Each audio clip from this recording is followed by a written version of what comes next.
Olá, bem-vindo ao programa A Grande Esperança para a Família. Hoje vamos falar sobre comunicação. Comunicação é a base de tudo, sabia? Sabia que não é o jeito, não é o que você fala, mas é o jeito, como você fala, o que você está dizendo é que faz a diferença? Certa feita li uma frase interessante. Não é o que você diz para mim, é como você diz que me faz ficar triste ou feliz. Comunicação. Como você anda se comunicando? Com o seu cônjuge em especial, com seus filhos. Olha só, há uma informação interessante. Dizem que homens e mulheres têm quantidade de palavras para falar ao longo do dia. As mulheres têm 20.000 palavras, os homens cerca de 12.000. Já entendeu aí a diferença? Mulheres têm mais palavras para falar, para conversar. Homens, menos palavras. Só que ao longo do dia, os dois gastam essas palavras. As mulheres, cerca de 10.000 ao longo do dia, os homens também. Quando os dois se encontram em casa à noite, se forem um casal, por exemplo, precisam conversar e aí começam os problemas. É muito comum a gente ouvir as mulheres se queixando, meu marido não conversa comigo, meu esposo não fala comigo. Querida esposa, nos compreenda. Não é que a gente não queira falar contigo, é que faltam palavras. Lembre-se, nós gastamos ao longo do dia quase todas elas. Por isso, um homem fica desesperado quando ouve a seguinte pergunta: o que você está pensando? Quando ele ouve isso, meu Deus, o que vou dizer a ela? Me faltam palavras. Ah, sim, essas diferenças, elas são visíveis, elas são claras. É preciso compreender isso. A comunicação, muitas vezes, ela tem que ser de mão dupla. Eu falo, tenho que ter alguém para ouvir.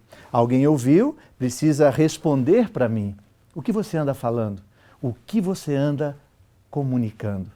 É um paradoxo dos nossos dias. Você reparou que ao seu lado, existem muitos meios de comunicação? Tem várias maneiras da gente falar as coisas, tem vários meios da gente comunicar as coisas. Televisão, rádio, internet, o telefone, o celular. Tantos meios e as pessoas ainda têm problemas, têm dificuldades para se comunicar. Como melhorar a nossa comunicação? Bem, em Eclesiastes, no capítulo 3, verso 1, a Bíblia Sagrada, sempre ela, o manual maravilhoso para a nossa vida, traz-nos algumas instruções. Como eu disse, Eclesiastes 3, verso 1, o sábio Salomão diz o seguinte, vamos ler juntos? Há tempo e propósito para tudo o que se faz debaixo do céu. Eu quero me ater aqui a essas duas palavras. As palavras aqui é tempo e propósito. Vamos então aprender? Vamos estabelecer um tempo para conversar. Mas tenha propósito nessa conversa. Aqui começa algumas lições para melhorarmos nossa comunicação. Na verdade, o propósito vem antes do tempo. O que significa propósito? Resolução, decisão, intenção. Analise as suas intenções antes. Por exemplo, por que eu vou dizer isso? E se eu falar, que consequências haverá? E se houver consequências, eu estou disposto ou disposta a enfrentar? Tudo deve acontecer na hora apropriada. Se você não estiver bem naquele dia, nunca será um bom dia para discutir a relação. Se a pessoa que precisa receber a comunicação não está preparada para ouvir, nunca será bem-vindo o que você irá dizer. Se naquele dia era o dia de chorar, não será o riso bem comunicado. Se era o tempo de espalhar, jamais você deveria ter juntado. Se era para juntar, infeliz decisão a sua de espalhar. Um texto bíblico nos ajuda nesse sentido. É Provérbios, capítulo 15 e o verso 1. Você pode acompanhar aí na sua Bíblia. Sabe o que diz lá?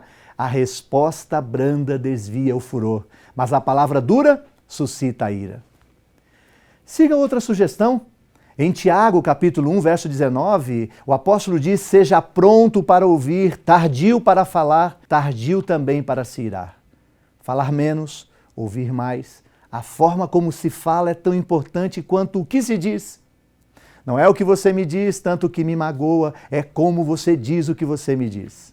O outro texto, Provérbios 25, verso 11, como maçãs de ouro em salva de prata, assim é a palavra dita em seu tempo. Vamos melhorar a comunicação em nosso lar, em nossa família, em nosso casamento. E aqui então vai algumas dicas para você. Concentre-se no objetivo, ou seja, qual é o assunto que você vai tratar com ele ou com ela. Não fuja deste assunto. Dica número 2, jamais agredir. Não use palavras que você depois irá se arrepender. Não expresse pensamentos que na verdade você não acredita, ou seja, não agrida. Outra dica, expresse emoções. Diga, eu estou sentindo isso neste momento, eu estou triste, eu estou feliz, ou estou magoada ou magoado. Uma outra dica, aceite o presente e esqueça o passado. Eu costumo dizer que alguns casais, quando estão discutindo, são como zumbis. Ficam remoendo o passado, algo que já morreu, algo que já deveria ter passado, como a palavra diz, e ele fica ressuscitando aquilo. Como, por exemplo, expressões, lembre-se de há 10 anos atrás. Esqueça o passado, viva o presente. Outra dica, converse sobre valores, crenças e aspirações, todos os dias, no que você acredita. No que você acredita, eu também quero acreditar. Uma outra dica é cooperação. Você é pai, coopere com a mãe dos seus filhos. Você é esposa, coopere com o seu marido. Você é filho, coopere com os seus pais. Apreciação. As pessoas gostam de saber o que pensam a respeito dela. Diga para os outros o que é o seu marido, o que ele representa para você. Diga para os outros o que representa a sua esposa para você, os seus filhos. A apreciação. Agora, vale aqui uma dica dentro da dica. Se você não tiver nada de bom para falar dele ou dela, cale-se. É melhor não dizer nada. A outra dica é autoconfiança. Acredite em você. Deus fez você, Deus te criou, você é filho dele. Acredite no seu potencial. Cuidado, porque a baixa autoconfiança leva a baixa autoestima. Uma outra dica é ouça todos os lados. Eu costumo dizer que uma história tem 4 lados. Acho que você nunca ouviu essa expressão, né? 4 lados. Tem o lado de quem conta, tem o lado de quem ouve, tem a verdade, e tem o que você pensa sobre o que você acabou de ouvir. Então, ouça todos os lados. E a última dica é treine com você. Com você mesmo. Você tem um assunto para tratar com o seu cônjuge, com o seu parente, com o seu familiar? Vá no espelho e diga aquilo que você está com vontade de dizer. Diga para você, tente ouvir e você vai descobrir uma coisa interessante. Meu Deus, eu vou dizer isso? Não. Aí você vai mudar de ideia ou quem sabe melhorar as suas palavras. É muito bom quando a gente ouve aquilo que a gente quer falar. Pense um pouquinho. Há um pensamento, aliás, sobre isso. A escritora Ellen White escreveu algo maravilhoso. Olha o que ela diz. Devemos acostumar-nos a falar em tom agradável, usando linguagem pura e correta, com palavras amáveis e corteses, palavras suaves e bondosas. Essas palavras são para o espírito como o orvalho e a chuva branda. A Escritura diz de Cristo que havia em seus lábios uma graça tal, que ele sabia dizer a seu tempo uma boa palavra ao que está cansado. E o Senhor nos manda, a vossa palavra seja sempre agradável, para que dê graça aos que a ouvem. Parábola de Jesus, página 336. Como vimos hoje, a comunicação é essencial para um bom relacionamento. O meu desejo é que, com a ajuda de Deus, coloquemos em prática uma boa comunicação em nosso lar, no trabalho, no nosso casamento. E que nos comuniquemos diariamente com esse Deus maravilhoso, comunicador por excelência. De que forma? Através da leitura da Bíblia, através da oração. Aliás, quando nós abrimos a Bíblia, Deus fala conosco. Quando nós oramos, nós falamos com Ele. Lembre-se que hoje nós falamos que comunicação é uma via de mão dupla. Você fala, alguém te ouve, alguém fala e você precisa ouvir. Olhe, coloque nas mãos do Senhor as suas dificuldades de comunicação. Ele vai te ajudar. Enquanto você ouve essa canção, essa melodia, pense, reflita, peça a Deus Senhor, ajude-me a comunicar melhor o teu amor às pessoas, os meus sentimentos para o meu cônjuge, para com a minha família.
Espero que hoje você e eu tenhamos aprendido um pouco mais sobre como melhor nos comunicar com a nossa família, mas especialmente com o nosso Deus.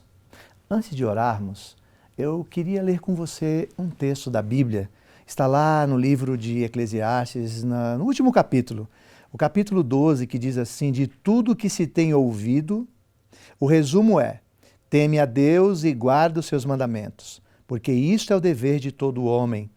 Porque Deus há de trazer a juízo todas as obras, até as que estão escondidas, quer sejam boas, quer sejam más. O meu desejo é que você comunique as boas obras, é que as suas palavras sejam boas palavras, que você fale o que sai do seu coração. e o que sai do seu coração seja aquilo que agrade a Deus, aquilo que seja aprovado por Deus. A tua esposa, teu esposo, teus filhos, teus familiares irão se agradar. E atenção, de tudo que se tem ouvido, é tudo que se tem falado. Deus irá tomar conta, Deus irá pedir conta. Feche seus olhos e ore comigo. Senhor Deus, toma conta de nossos lábios, toma conta de nossos pensamentos. Faça com que a nossa língua profira palavras que agradem aos teus ouvidos e possa trazer alento aos corações que precisam de alento. Faça com que a nossa comunicação seja clara, precisa, com propósito e dentro do tempo que as pessoas e também nós precisamos ter.